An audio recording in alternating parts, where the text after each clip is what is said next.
call, Greg? Derek, Here. Katie, Here. Greg here, Stephen, Here. Lane, Here. all present. All right, and move on to item C, flag salute and prayer led by Greg. Pledge allegiance to the flag of the United States of America and to the republic for which it stands, one nation, under God, indivisible, with liberty and justice for all. Our Heavenly Father, we are indeed grateful for the beautiful weather that you've given us, for the protection that you've afforded our schools throughout the school year, and for the wonderful staff that we have here at our school. We pray that you'll guide and direct us through the coming days and to this meeting. Amen. Amen. On to you right That was there. God's hand, yep. Thank you.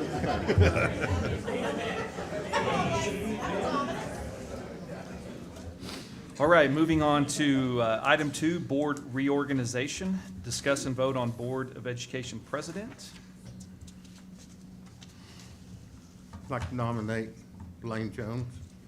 I'll second it. Sorry. Go ahead, Greg. Sorry. Finish your motion. All right, got a motion by Greg for Lane Jones, and we got a second by Katie. And can we get a vote? Derek, Yes. Katie, Yes. Greg, yes, Stephen, Yes. Lane. Abstain? All right, moving on to item B, discuss and vote on Board of Education vice president.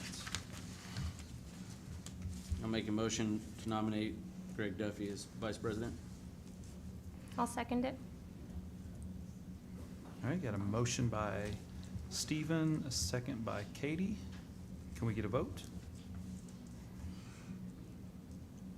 Buchanan is second.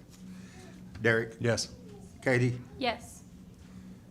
Greg, abstain, Stephen, Yes. Lane. Yes. Motion passed. All right. Moving on to item C, discuss and vote on Board of Education clerk. I'll make a motion for Stephen Cox to be clerk. I'll second that. So got a motion by Katie and a second by Lane. Can we get a vote? Derek, Yes. Katie, Yes. Greg, yes, Stephen, Abstain. Lane. Yes. All right, moving on to item D, discuss and vote on Board of Education deputy clerk.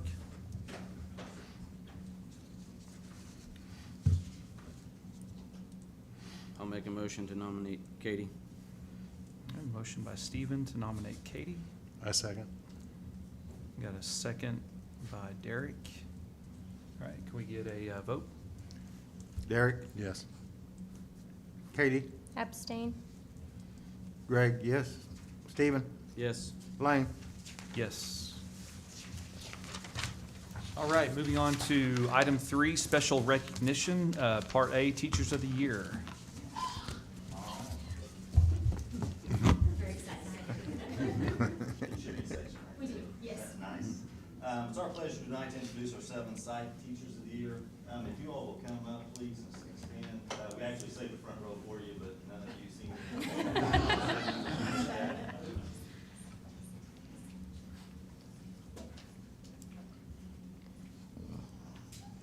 Start with our early childhood teacher of the year, Kimberly Morrison. Would you like to say a few words? You sure? Northwood Elementary, Tyler Smith could not be here, had brake issues, and I think he is waiting on a tow truck in the rain, so he will not be making it, but want to congratulate Tyler Smith, Northwood Elementary. Tiffany Allen, Piedmont Elementary, 3rd grade. Stone Ridge Elementary, Jamie Kimmel. Teaches Lee Forrest. Piedmont Intermediate, Shay Ross. English Language Arts. Middle School, Sydney Silva. Math teacher at the middle school. And the high school, Bailey Hollingshed. So these are 6 out of our 7 site teachers of the year. Their peers did a great job, I think, of picking these people. They're a great representation of all of our staff, and so we're very proud of them and excited for them. And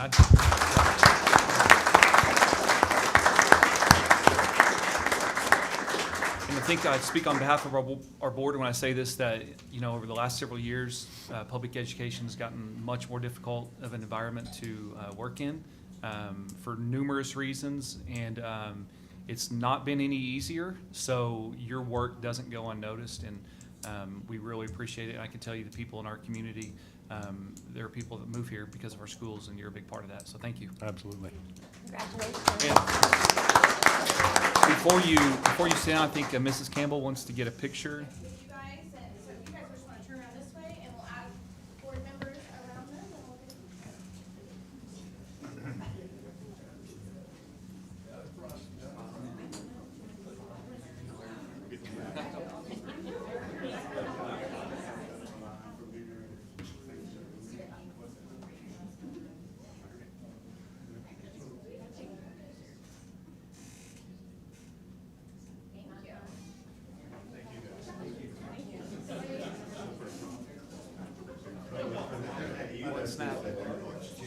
She took several, guaranteed.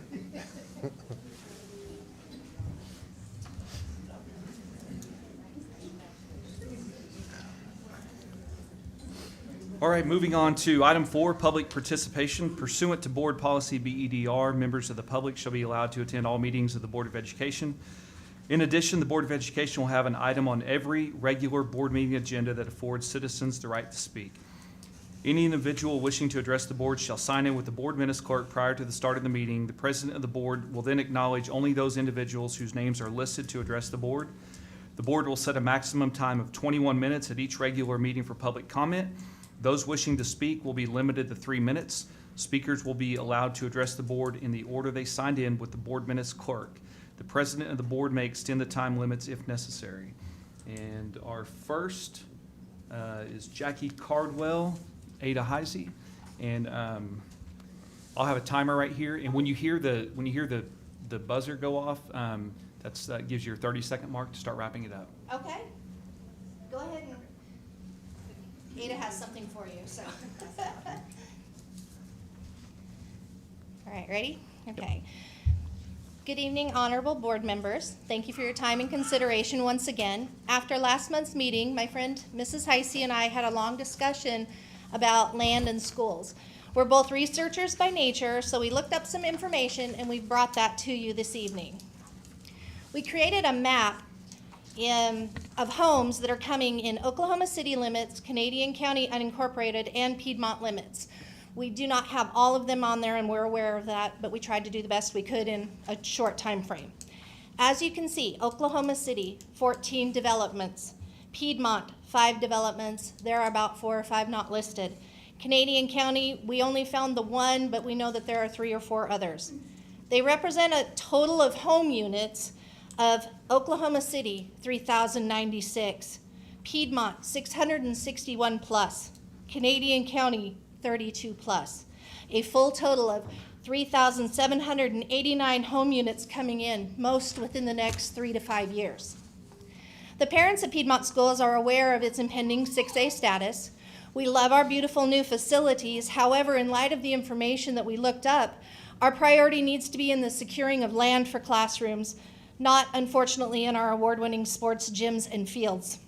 Currently, our district is at 5,065 students, which represents 80% of our student capacity of 6,318.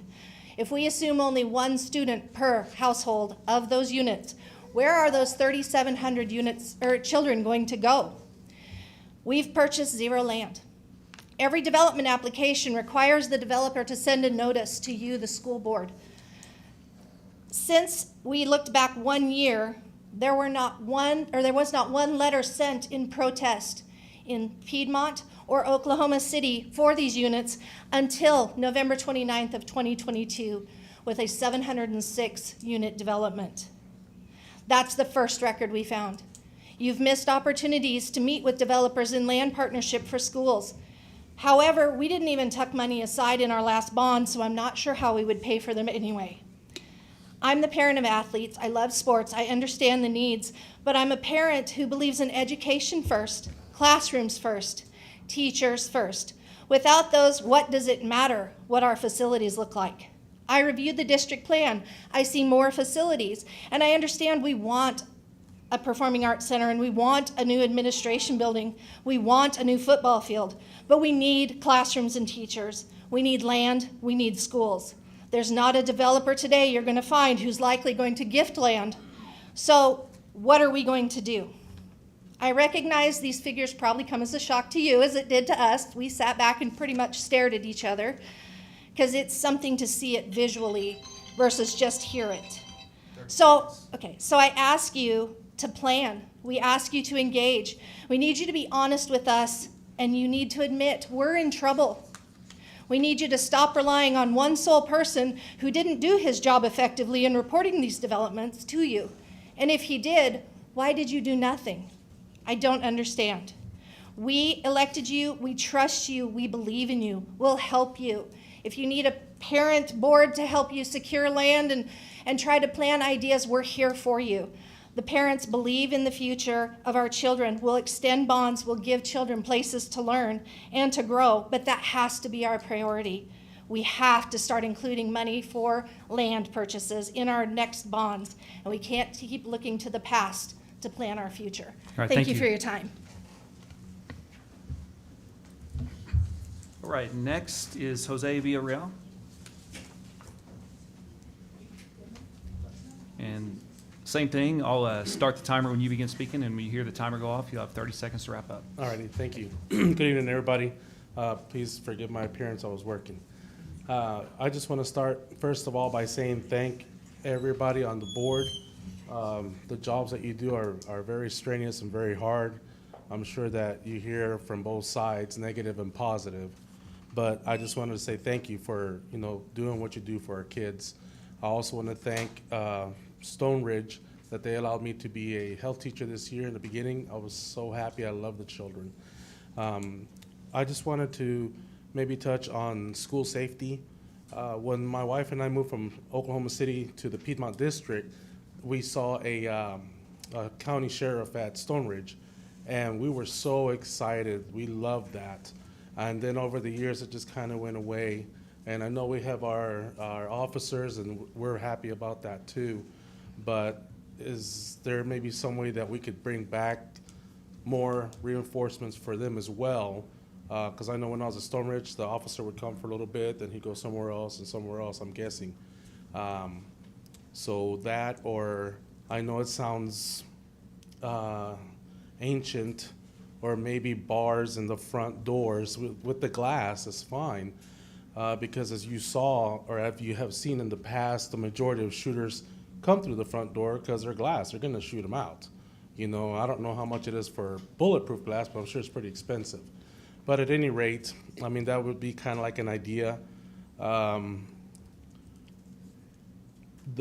background in serving in the military and during time of war, we learned the same things as look for the easiest entry.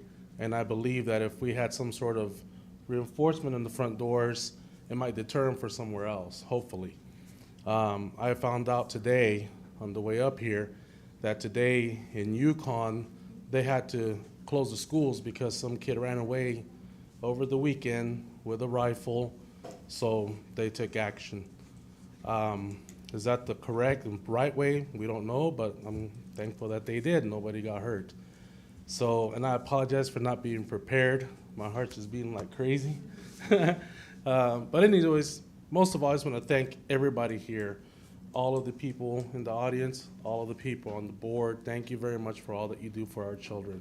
Thank you. Thank you.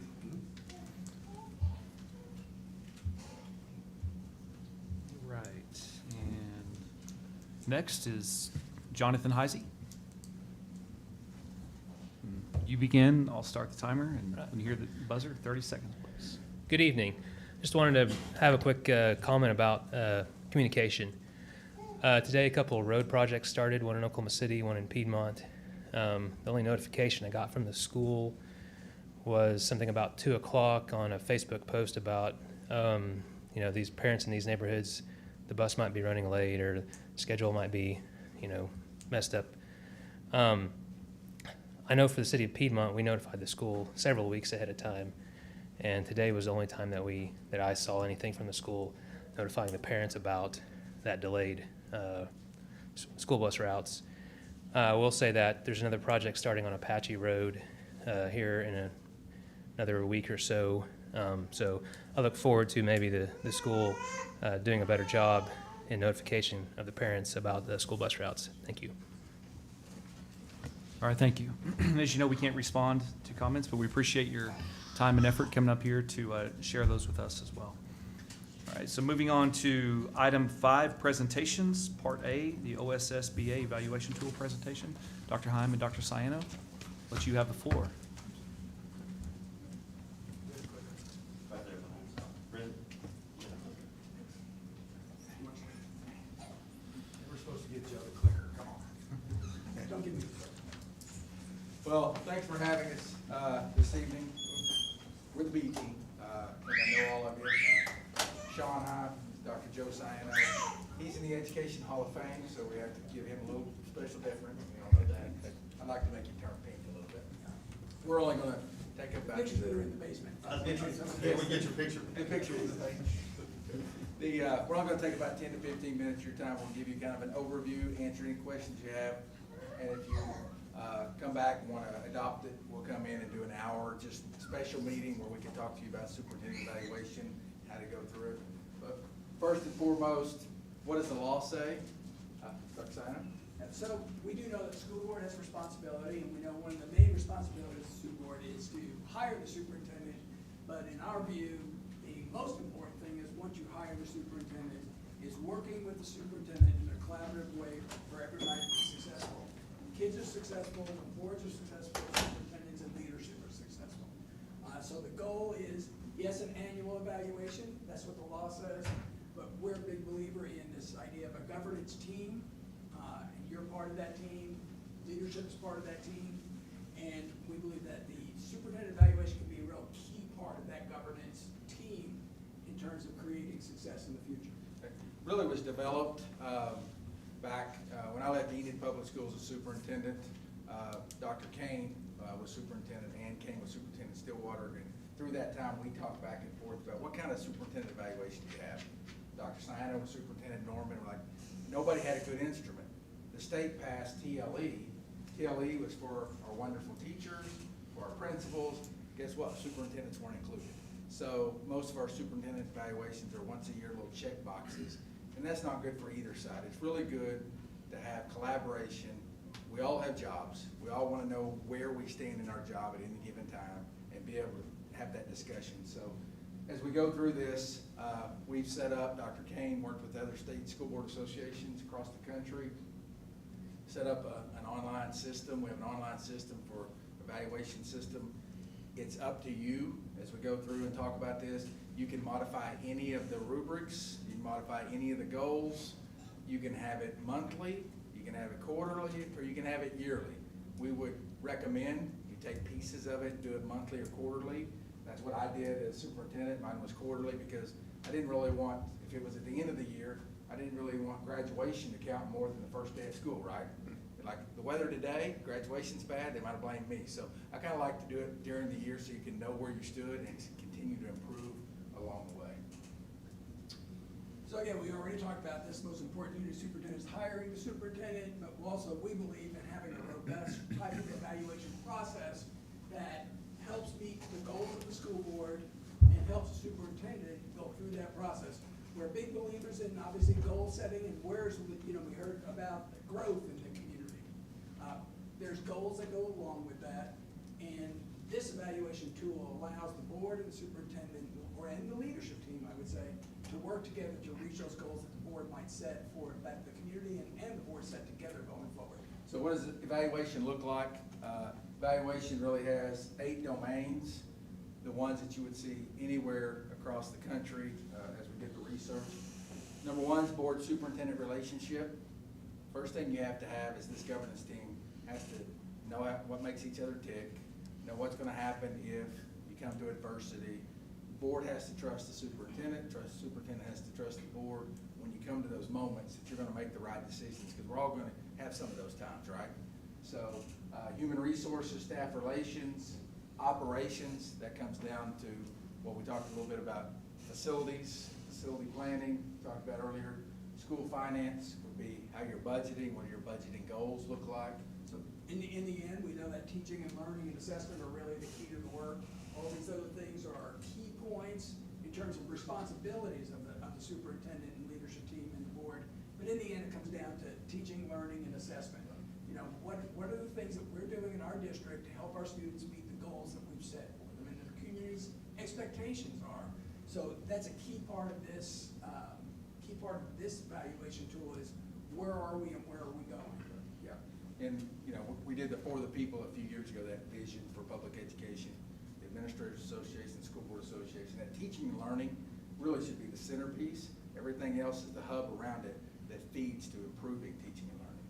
So as we move forward, we have one example for you, and we can pull some more up, but we know you have a full meeting tonight. Human resources and staff relations. So what the product looks like, easy, everybody has their own login. As a school board member, superintendent has a separate login. You log in, you have, under human resources, you would have these three standards basically: recruitment and retention, well-being, communication, visibility, induction, and continuous learning. One of the biggest things we have right now is teacher shortage, right? Staff shortage. We saw your wonderful teachers tonight. What are you doing with the superintendent? What's the superintendent doing, making sure we keep high quality teachers?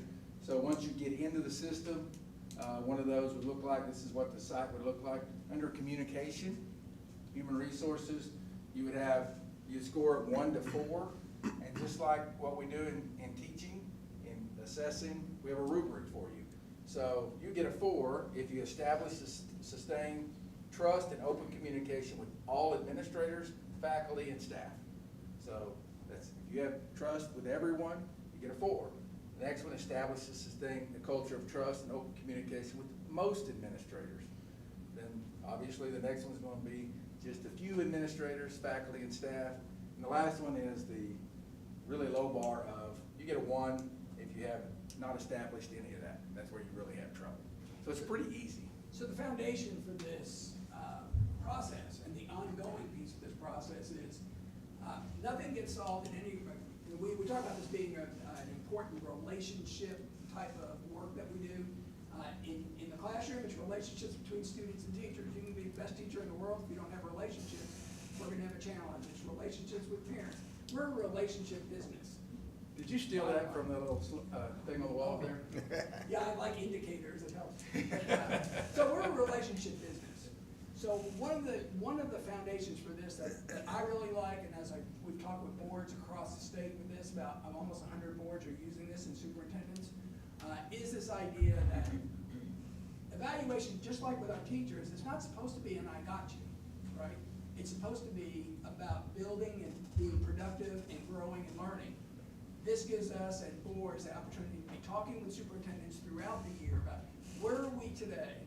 And today's important, but where we're going to be tomorrow is even more important. So how do we get there? How do we make adjustments in what we're doing today so that 3 months from now, we don't look back and say, hey, how come we didn't talk about that 3 months ago when it was a real challenge? So the reason I like this is we have those discussions ongoing. When we talk about roles and responsibilities of boards, in our workshops, we talk about that the board is the what of the school district. What are the big things?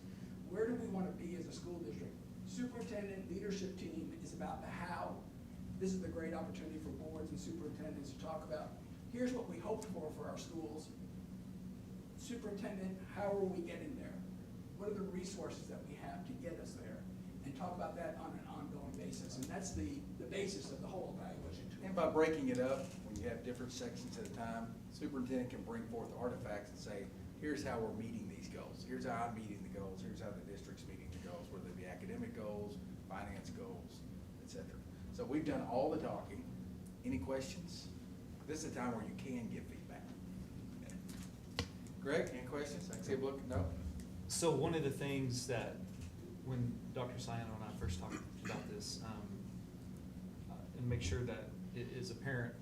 So this is it's a working document. It's gonna, so from, even if you see something in a domain that you may not necessarily be evaluating on at the time, you can go back it's an improvement, you can make it reflect in that. So, for instance, if in September, you guys do human resources, and in September, Joe's your superintendent, and he's kind of slacking. You know, he's Hall of Famer, he's slacking a little bit, and he gets a 2 in September on human resources. Well, you're gonna have a final summative at the end, so he can kind of say, hey, I need to get this going, improve. When you look at the next one, whether it be monthly in October or quarterly in January, you can come back and say, Dr. Sano, I've seen now that I'm gonna give you a 4 because I've seen great improvement in your relationship with faculty and staff that we didn't really see in September. But you've had that opportunity to have an ongoing discussion about that, and that becomes a priority. Just one other piece that we just need to remind you of, at the end of the year, you do have a legal responsibility to have a summative document.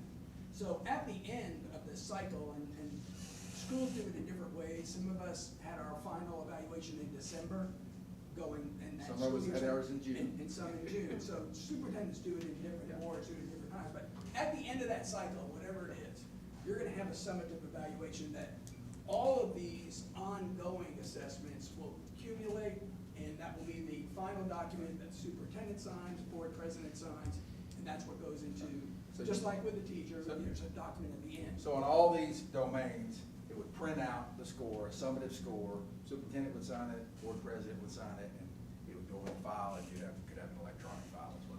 On the online portal, is it allow for artifacts to be uploaded? Yes. Okay. Yes. So all board members can see those artifacts? Yes, superintendent could upload the artifact, and you could all see those on there, under each domain. So when you're working on this, whether it's monthly or quarterly, are you just doing sections? Are you doing the whole? It's up to you. If you do it monthly or quarterly, we would recommend that you piece it out. So there's 8 artifacts or domains here. If you say you're gonna do it over an 8-month period, you can do 1 a month. If you're gonna do it quarterly, you pick, a quarter of them, and do 2 a month. Whatever fits the board. It's something you'd wanna discuss as you went in and look at the length of it and say, how much time do we wanna spend in these board meetings discussing the evaluation or having a collaboration around the evaluation and what's going on in the And district. remember, just like any other evaluation that goes into executive session, is the discussion of the evaluation is in executive session. So again, in that executive session, you can decide, we're gonna do 2 domains, we're gonna do 4 domains, or I wouldn't recommend you do all the domains, it's just, you'll be here forever, if you're gonna do it, especially if you're gonna do it right. So a lot of boards do it, they vary it, some do once a month, some do quarterly, and we still have some that utilize it annually in a different way. You said over 100 districts Yeah, use this? 100 districts Okay. are using it today. What's, would you say the ratio of school, do you see a lot of big schools? We started with Oklahoma City, Tulsa. Norman actually is the one that we went with them, and they have a programmer on staff that helped do the programming for us, all the way down to some of the smallest schools in the state. We went to We just Butler, went to Butler down in far southwest Oklahoma. Somebody got a speeding ticket when we were on our way to Butler. He's really helpful. This is really like an Abbott and Costello routine, and I'm Costello there. We had to keep it light, but really, we went down, so all size schools, it's pretty easy, it's really easy to log in and see those things, and work through it together. Okay, and the cost, I'm assuming we comes with or we'll cross the bridge when we come to it? It's the high cost of $200 a year. Okay. Yeah, it's not much. We want you to do it, that just helps pay the programmer, keep it up and do those things. We think it's important enough that you have a high-quality evaluation tool, because I wish we would have had one when we were superintendents, that we're gonna try to make the system better and keep it at very lowest cost. Okay, and then next steps would be if this is something we wanna move forward on, we can put it on the agenda and have a discussion. Once you talk about it and you feel like this fits your, we have kind of here, but if it just fits your model, what you're hoping for, the board approves it and adopts it as the tool, then we would set up a time to come out and do actually a full training for you so that you can get started on it, whatever point in the cycle you want to start. And remember, any of those categories you can modify, you can put your own goals in there if you have additional goals. There's obviously another section that you could add district goals if you have those, if they're not in those other 8. I would hope the superintendent's goals and the district goals should be one and the same. If you're really moving in the right direction, you want the superintendent's goals and the district goals to be the same. questions? Derek? Greg? Katie? Stephen? No. Thank you. Appreciate you coming out. Thank you, guys. And we enjoyed being able to watch you recognize your teachers. It's a lot of Stuff fun. we both miss. Yes. Right. Well, thank you. Appreciate your time. Thank you, guys. All right. Moving on to item B, under 5 is curriculum presentation. All right, first up, I'd like to introduce Ms. Brenda Davis, our Director of Elementary Curriculum, and she's going to get our curriculum roadmap presentation started. And Michelle. Well, I thought I was going to introduce her when she jumped in. Oh, no, Ready to we're start? duet. Okay. Michelle Jones, Thanks. our Director of Secondary Curriculum, too, right behind her for moral support, so we're going to stand side by side while we do it that way. All right, Is that thank better? you. Yeah, that's There you good. go. That's good. Mr. President, Board, thanks for giving us this opportunity to present a little bit about curriculum and where we're headed and how we do things here at Piedmont. So I'm going to cover the elementary part. Michelle's going to cover the secondary part because that's kind of what our roles are. So elementary at the moment, we've got a little over 2,100 kids from 3 years old up to 4th grade. Our 3-year-old program is housed at the Early Childhood Center. The kids come for half a day each. They're referred by Sooner Start, so they are kids that when they come in will be on an IEP. Sooner Start refers them, we do the testing, get them on, they have to be on an IEP before they start, and they come for early intervention is our focus because that's best practice. The earlier we can start working with them, the better it's going to be. 4 years old, pre-K, so that's full day. At the moment, we've got 230 students. We're at capacity for next year already. We had to cut a couple of pre-K classes because of the growth of the incoming kindergartners. If those incoming kindergartners that we're anticipating don't end up being so many, we may be able to open some more pre-K spots. But at the moment, as at today, our waiting list for pre-K is 101. So that's kind of a lot of kids that are missing out. But hopefully we can do something to alleviate that. But like I said before, space is everything. All right, our curriculum resources that we use K through 4 and actually 5 for the ELA. So English Language Arts is a program called Interreading. It was a new adoption this year, so teachers have been getting their heads around that, trying to, it takes about a year to learn to work effectively with the new program, because especially in reading, because they're so complex. So we're working on that. Math is Math in Focus. We have a new math adoption coming up. Next year we'll be looking at potential curriculum resources that might fit our needs, and then the following year we would go into a new math program. Science, we use Mystery Science, which is a digital product, but it also has a hands-on component. And then Social Studies, we use Social Studies Weekly. Every school has additional reading support. So we have reading specialists at the ECC and all the elementaries. We also have reading interventionists at all the elementaries. And then we have Take Flight, which is a specific program for kids who exhibit multiple characteristics of dyslexia. So it's a very structured, very regimented, systematic program to help those kiddos come along. Here's an example of just a curriculum map. This one is the 2nd grade math curriculum for quarter 4. We just revised this to make sure that we've got everything in quarter 4 that's going to get them ready for 3rd grade. So we've condensed some stuff, compacted some stuff, and moved some stuff around because the core things in there, they're going to need to be solid on for going into 3rd grade. So that's the math one. It starts with the date over here, the math strand that we're using, and the state standard that it relates to. The reading one looks a little bit different. It's by semester, and it's laid out a little differently, but basically the same per module. The days and dates are the colored ones are the days we're not in school. So that helps teachers plan a little better. And also the foundational and word structure pieces. We don't put all the reading stuff on the curriculum map because it'd be overwhelming, but these are the key components for teachers, and they've got all the rest of the stuff in their materials. Specials, the fun stuff. PE, music, computer lab, library, and health, full-time in all the elementaries, and then on a rotating trimester, Spanish, art, and STEM. LEAP, our gifted and talented program, serves about 107 elementary students at the moment.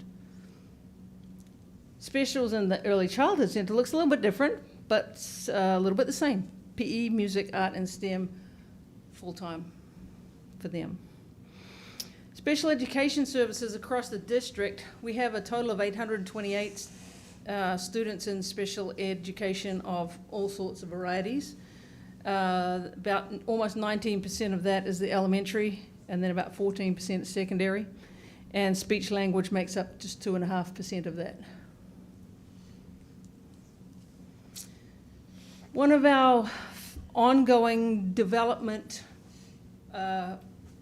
focuses across the district is professional learning communities, and in elementary it looks like a big focus on collaboration. You know, PLCs is a big team collaborative approach to almost everything, and so we continue to grow and learn about what that looks like in each individual school. The focus on data and responding to data, that's test data, you know, just regular assessments, teacher assessments, and responding to that, which is what you might think of as interventions. And then the elementary principals and APs and Mrs. Campbell and myself will be going to the PLC at Work Institute here in Oklahoma City at the end of May and June, just to continue building that core understanding of what PLCs is and isn't. And so that's our leaders that can go back into the building and lead that work. All right, this is an example of a professional learning community at work opportunity that we had earlier on. I wanted to show you this because sometimes people think about PLCs as just a weekly team meeting, and it's not. It's way bigger. So this was our whole elementary community. On our PD day just recently, teachers came in and identified the essential standards for math. Individually first, then as a grade level team, and then as a district grade level, so all the second grades, all the third grade for the district. They underpin student success in future grades, so it's a real tight focus on the essentials that a kid must have to be successful. And then, and achieve mastery in. From that work, we now have a vertical alignment document that went back out to teachers for, to check for gaps and things we might want to change. And we now have the actual document, which I'll show you in 1 second. So these are our two focus areas. You might have noticed we have a bit of a focus on math. We do. We want to build a strong math foundation and improve math outcomes across the district. And identifying the math essentials was part of that. So this, there it is.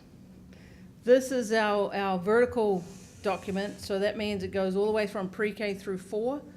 And it shows what the teachers have identified as the critical work of math. So if you look at, you can see some of them start at pre-K, some of them start at kindergarten. But take fractions for instance. It starts in pre-K with some developmental stuff, but the kindergarten teachers have identified the first bit that is essential, which is just dividing objects into two smaller sets. It's the beginning of fractions, right?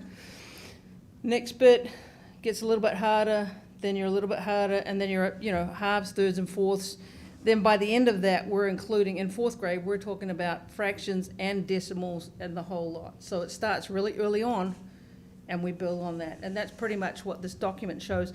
The good thing about this also is that all the teachers have access to this, so they can all see where they fit, where they're going, where they've been, where kids might be missing some bits. It worked. I've been having tech lessons with Tommy this afternoon. Okay, these are our other focus area is in special education. We're working really hard to work more collaboratively with the special ed teacher and the general ed teacher working together so that outcomes for kids can improve. And as a part, we've centered that around a book study called Yes We Can, which is, talks about special ed and general ed working together. And we have about 24 people involved in that book study, all the elementary administrators, Mrs. Campbell, myself, the special ed directors, some special ed teachers, some general ed teachers, so it's a really diverse group. And we're getting a lot out of that reading and that working together. We meet every month and talk about our learning from that. So, and that's, I do believe, elementary, and it is Michelle. Do you want me to click? You click. I can click. Okay. Thank you guys for having us today. So this is our secondary at a glance. We are just about 3,000 students from 5th through 12th grade, and you can see our 5th and 9th grade are our biggest numbers with over 400 students.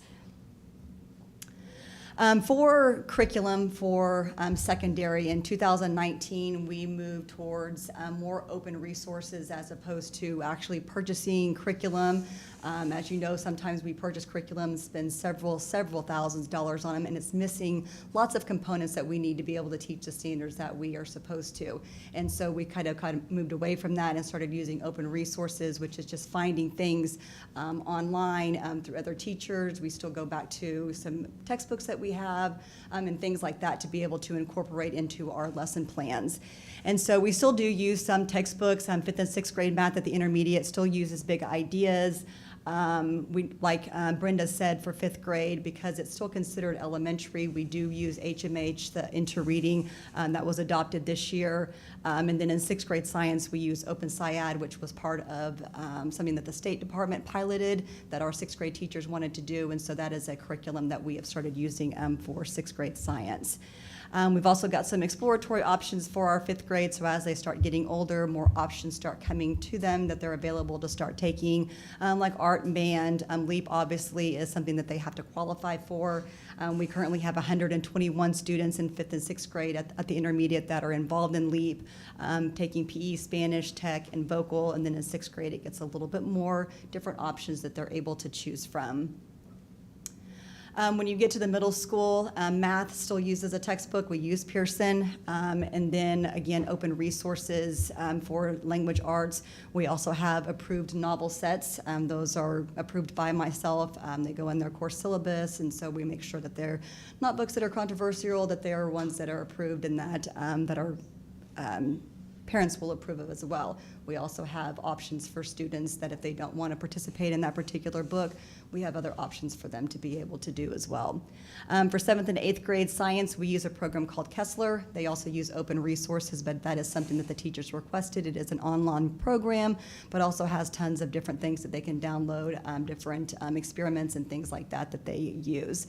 And then for social studies, we use open resources as well. The elective options for the middle school, you can see, are way more than what we have at the intermediate. So they get older, they get more options.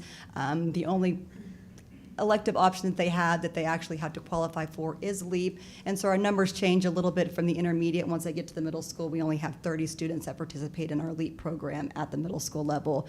I think when you start adding ag and athletics and things like that, you lose a little bit of your numbers in a program like LEAP. At the high school, again, all open resources, our elective options. Again, we start adding aviation in there and esports, things that we haven't had before. Our ag program this year is something that is very loved. The students are really, really excited about those different things that are coming into it. Something that is different than most school districts, we have 6 different pathways that once our kids get into high school that they can go into. We have advanced placement courses. So currently we have 270 advanced placement students that are involved in those courses. We've got concurrent college courses. We have approximately 269 students that are taking concurrent classes. They can start when they are juniors, so that they sometimes when they get out of Piedmont, when they graduate, they are already considered sophomores in college, which is something that is amazing. We have a lot of students that take advantage of that. We have a lot of students that go to Canadian Valley Technology Center, approximately 147 of those students. Sometimes college is not necessarily something they're interested in, but maybe welding, mechanics, cosmetology, healthcare, childcare, all of those things. And so we have a large portion of students that go there as well. I run our virtual program K through 12, and we currently have 421 students that just from the high school that are involved in some type of virtual course. This allows them to go to school maybe in the morning in person, and then they do virtual classes whenever they want to. They might have a job in the afternoon, so they do their virtual classes at night or during the weekends and whenever they're able to do so. And so that has been a huge resource that not a lot of school districts offer, because they can do blended schedules. They can come to school in the morning or afternoon. They can go to CB Tech if they want to and do virtual options, and it's been able to open that opportunity for students. We also have an alternate ed option. We have 12 students that are currently enrolled in that. Sometimes students are behind in credits, or they want to graduate early because of the military, or they are maybe work-related. They want to go ahead and just finish, so they've got jobs that are in line for them. We have some athletes that want to go pro, and we've done some barrel racing and motocross students that were like, hey, I've got this opportunity to do this, and so we can put them in the alt program, and it makes them at an accelerated rate. And then we also have something that is brand new this year, is our aviation cohort. And just recently, the House passed that some of our aviation cohort classes will count as their science credits. And so they're on a different pathway, so it takes those science credits away. So currently we have 28 students. We are projected at 111 for next year, which we're really excited about. And so if students stick with our aviation cohort, that when they graduate from high school, some of them will have their private pilot license. They will also be able to have their personal or certified drone certificate as well, which is amazing. And so from 28 students to 111, what we're projected, we're very proud of that program. So our assessments that we give at the secondary level, at the intermediate and the middle school, they are required 3 summative assessments every quarter. And so those assessments are made through the program Mastery Connect that we adopted this year, and they're made by myself and my instructional resource specialist along with our teachers. We get together, we sit down, we talk about what standards they're fixing to cover, and then we make the assessment in Mastery Connect. We give it back to the teachers, they view it, they look at it, see what questions that we put on it. If they don't like something, we change it, and then they give it to students. And then we usually have a 3-day window so that all students have taken the same assessment within 3 days. At the high school, it's the same thing. We do 3 per quarter, but they also give a semester test. And so during an entire semester, the intermediate and middle school do 12 assessments that are summative, and then the high school does 14. They also have other homework and common assessments that they might do for other grades and quizzes and things like that. But as far as ones that the district builds through Mastery Connect, those are the ones that we do.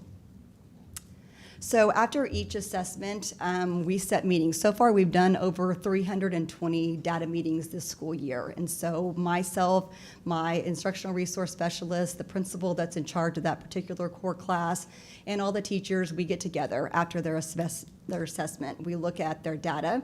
We look at questions that were commonly missed, questions that maybe were too easy for students, and then we talk about them, like what can we do for remediation? Did all the students miss those? Do we need to pull small groups in? We do that through advisory, before school, after school, maybe it's small group, maybe we need to go back and reteach that entire standard over again because students totally didn't get it.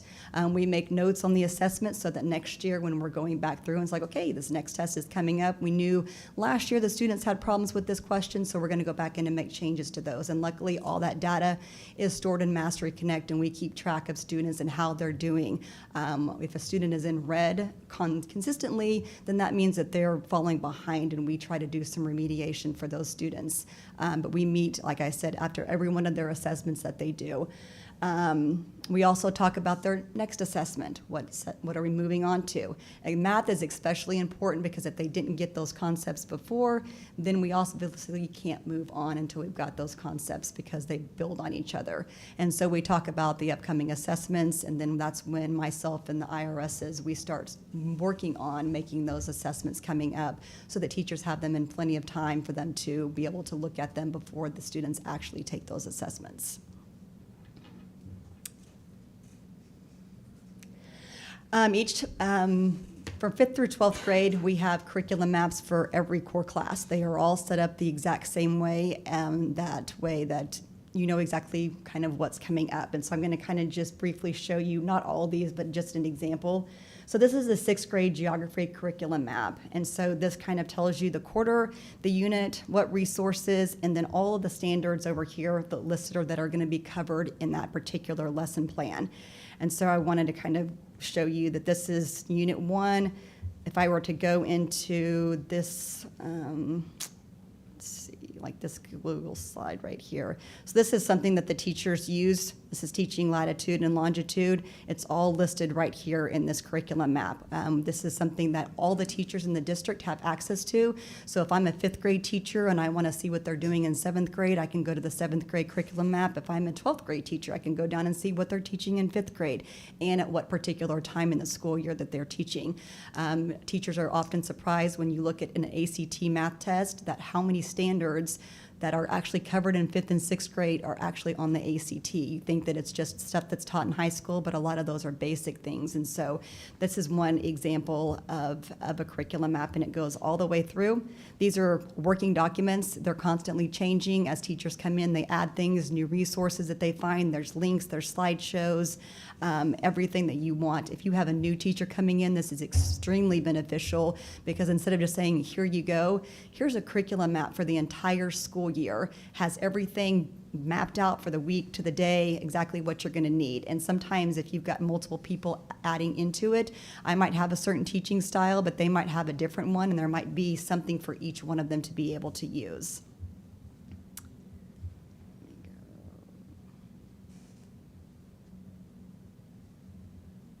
Oops, I've lost.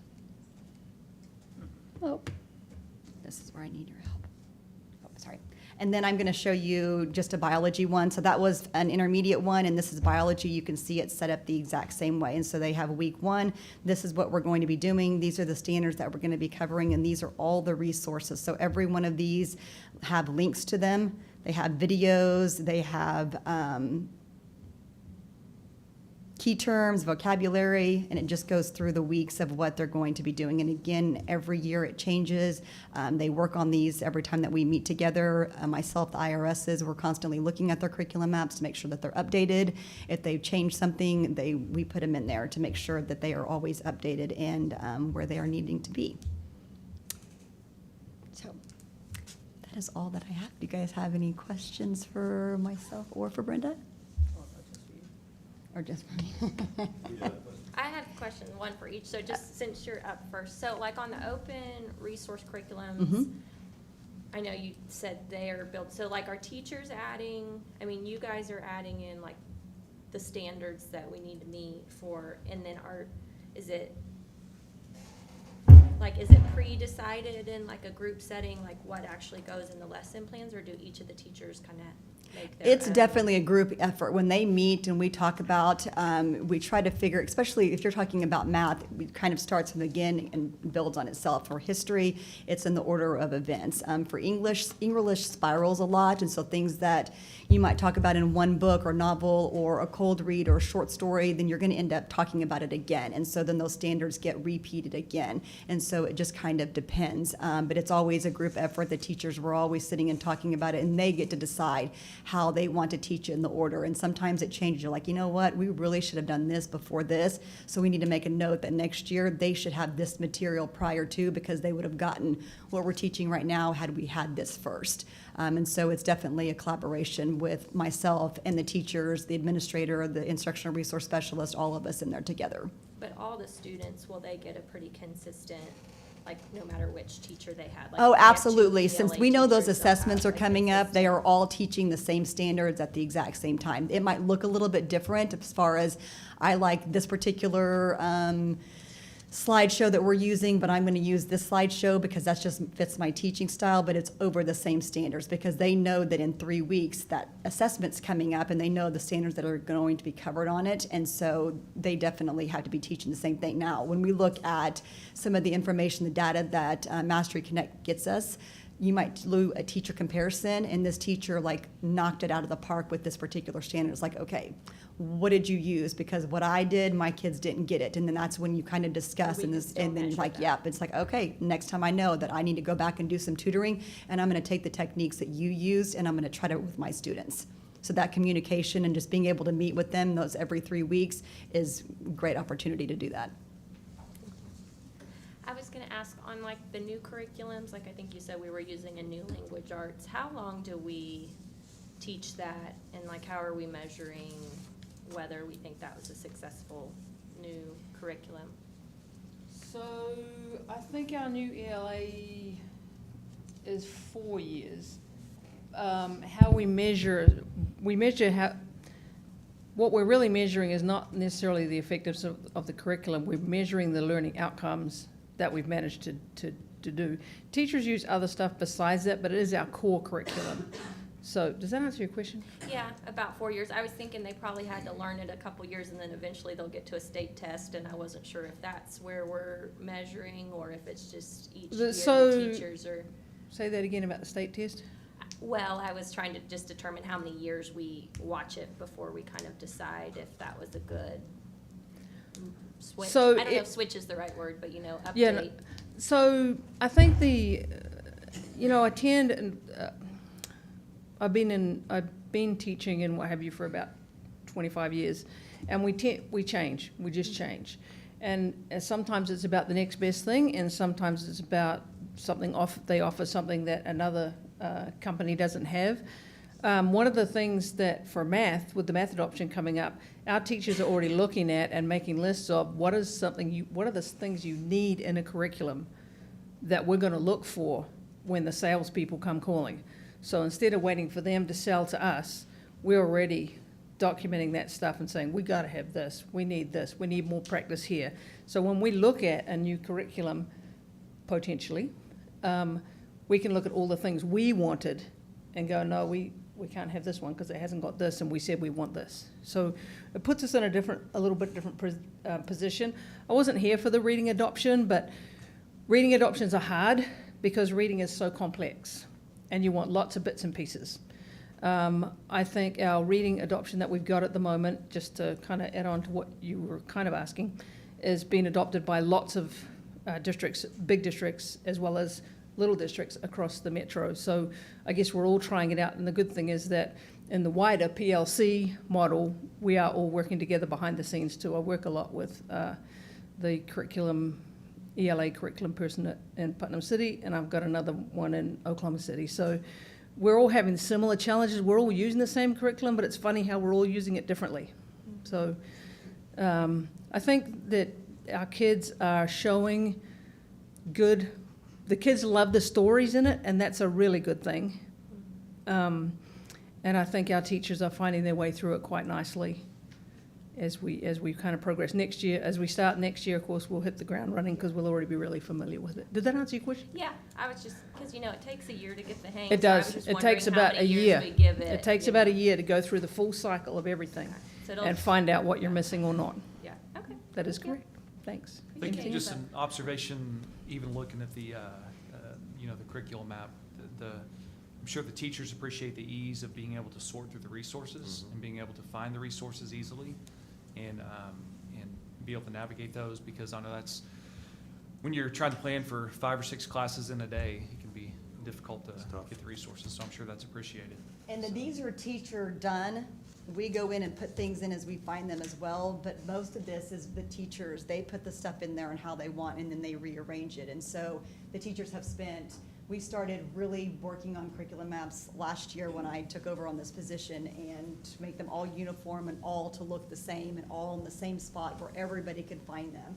And the teachers, I think at first were like, oh my gosh, this is a lot of work, but then once it's done and you have it all there and it's all in one spot for everybody to be able to see and use, it has been a huge resource for them. And then my IRSs, when they find stuff, they upload it as well and put it in there. It's like, hey, I found this new resource, I popped it into your curriculum map, it's there for you guys to use if you want. Yeah, that's great. And then seeing the different pathways that kids can choose getting into high school. I know I don't think she's here tonight. Sometimes she shows up.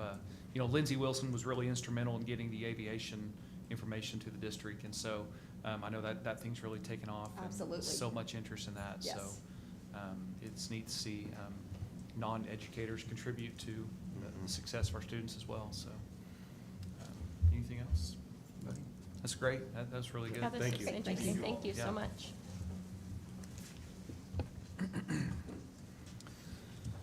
All right, moving on to item 6, executive session. Part A, vote to convene or not to convene into an executive session pursuant to 25 OS 307B1 for the purpose of discussing employment as listed on attachment A. I motion we go to executive session. Okay, a motion by Derek, I'll second it. second by Katie. Can we get a vote? Gary, Yes. Katie, Yes. Greg, yes, Stephen, Yes. Mike. Yes. All right, the time is 7 o'clock, and we will go into executive session.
All right. The board has returned to open session at 7:49 PM. The board entered into executive session at 7 o'clock. 7 PM pursuant to 25 OS 307B1 to discuss employment is listed on attachment A. Those present in executive session were Derek Jones, Katie Corman, Greg Duffy, Stephen Cox, Lane Jones, James White. No action was taken by the board. Take a 5-minute recess, 4 minute, 1 minute? Can we do a quick recess? Is that- Okay. Do you guys? Yeah.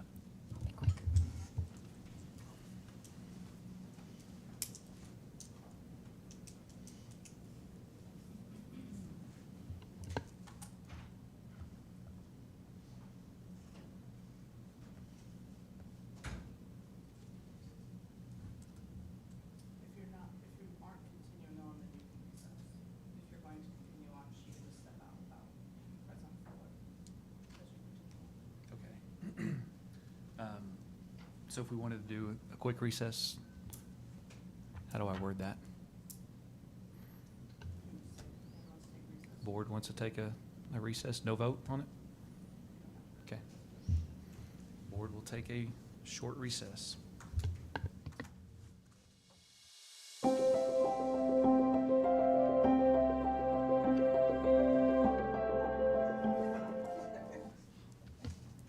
All right. And a return from recess? Okay. All right, moving on to item 7, action items. Part A, discuss and take possible action on employment as listed on attachment A. Looking for a motion.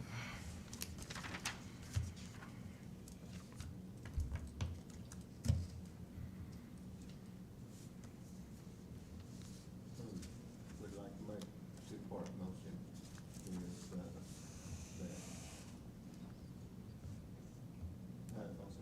the employment of Clay McDonald be postponed to a special meeting to happen, say, within the next 2 weeks. And, Did you get your microphone? that, I'll repeat it, that the employment be approved as outlined in attachment A, with the exception of employment of Clay McDonald as an assistant principal, with such action to be considered again by the board within the next 2 weeks. And then I'll have a second motion after that. Okay, so the first motion, did you get that? Okay, there's a motion on the floor by Greg. Looking for a second.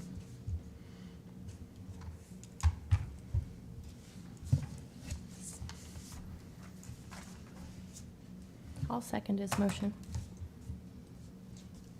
Second by Katie. Can we get a vote? Derek? Yes. Katie? Yes. Greg? Yes. Stephen? No. Lane? No? Motion passed 3-2.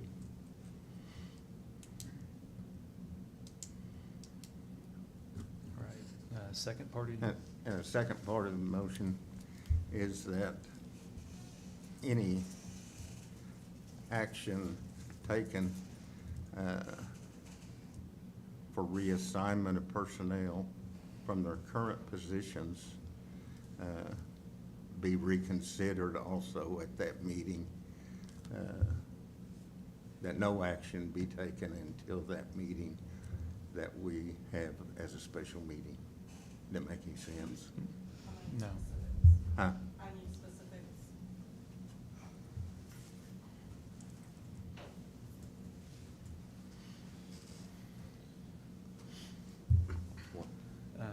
Yeah, I'm not, I didn't, can you, I think she wants it specifically stated. You- Yes, I we need need to a- know who we're not, are you? No I don't- personnel be reassigned duties. I don't think that's not on the agenda for Yeah, we can't, I don't think we can do that. Okay. Because the agenda item is possible action on appointment is listed No, on withdraw. attachment A. Okay. All right, so now for the rest of employment on attachment A. This motion was to approve employment with the exception of Mm-hmm. Okay, employment documents. okay, So everything, employment is good. okay. All right, so that concludes item A. So moving on to item B, discuss and take possible action on spring Intergage employee survey. It's time for the spring energy survey. I am assuming you all would like to move forward with that second round of that. Mr. Campbell's preparing that to go out unless you all say different. So I want you to have an opportunity to discuss it, see if you want any changes with the way it's done this time. I'd just like to see it done exactly as the fall, so that no data, like all the data and questions are all organized the exact Mm-hmm. same way.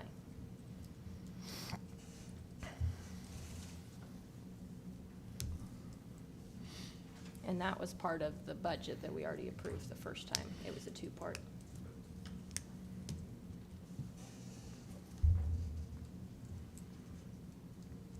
When would that go out? Hopefully this week, we'll be able to do it this week, next week. Okay. Derek, you have anything on that? Nope. Nope. Greg? Katie? Do we need to take an action if we want it to go out? No? It's already planned on Okay. going out unless you want something. Anything else on it? Stephen? Nope. All right. So no action? When should we be able to log in and see results on that? Is it normally? Time. It has to close before you can see the results, so it normally goes for about 2 weeks. I'll include you guys on the email that says. Okay, so it's pretty quick. Okay. All right. Moving on to item C. Discuss and take possible action in the absence of the president and/or clerk to appoint an acting president and/or clerk for the school district to execute any and all documents pertaining to settling the maturities, date, time, and place of the bond sale. Anything on that item? Okay. Action. Moving on to item D, discuss and take possible action on a resolution determining the maturities of and setting a date, time, and place for the sale of $9.460 million taxable combined purpose building bonds of the school district and designating bond counsel for the issuance of bonds. That was the one that agreed on May 11th at noon. Okay.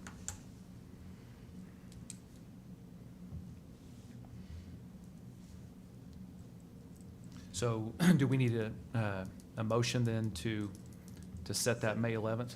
Okay. May 11th at noon. All right. I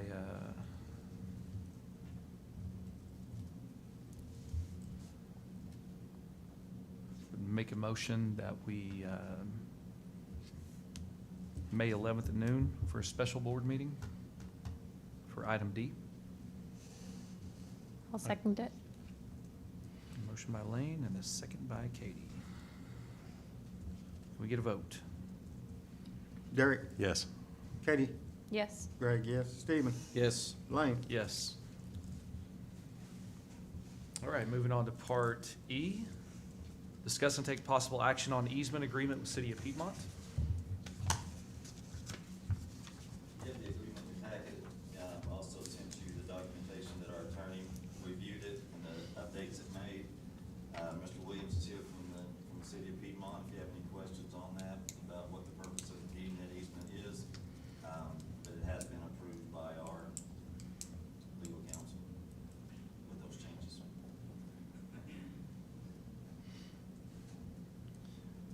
The RFR email seemed pretty straightforward.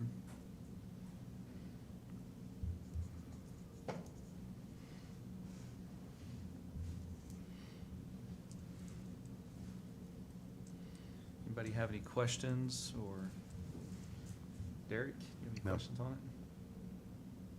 Good. Greg? Katie? No. Stephen? No, I'll make a motion, we approve the All right, easement agreement as listed. A second. A motion by Stephen, second by Derek. Can we get a vote? Derek, Yes. Katie, Yes. Greg, yes, Stephen, Yes. Lane. Yes.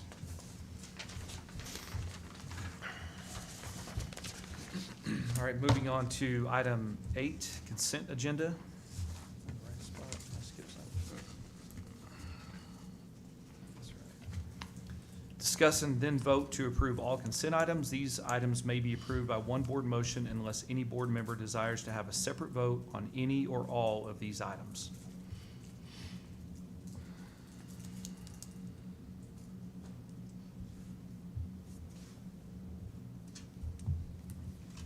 I move for approval.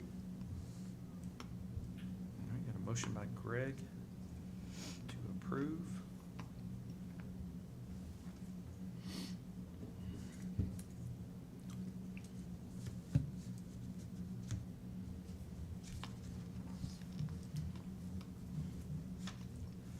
I'll second. Second by Stephen. Can we get a vote? Derek, Yes. Katie, Yes. Greg, yes, Stephen, Yes. Lane. Yes. And Summer, is there any reason on the, okay. Okay, item 9, new business. Discussion and possible action regarding new business. This business, in accordance with 25 OS Section 311A9, is limited to any matter not known about or which could not have been reasonably foreseen prior to the time of posting this agenda. No new business? Schedule a special meeting during new business? No, because I believe our We don't do motion that in there. covered that. So- What about the one for Greg's motion? That's what I was Oh, asking okay. about. Oh, I'm sorry. Because that's new information, though. Mm-hmm. We don't have to do that. Can we talk about it right now, or do we just do that later? Like dates? Okay. Okay. No new business. Item 10, adjournment. Looking for a motion. Motion to adjourn. All right, got a motion by Derek. Can we get a second? Second. Second by Greg. Can we get a vote? Derek, Yes. Katie, Yes. Greg, yes, Stephen, Yes. Lane. Yes. Time is 8:02.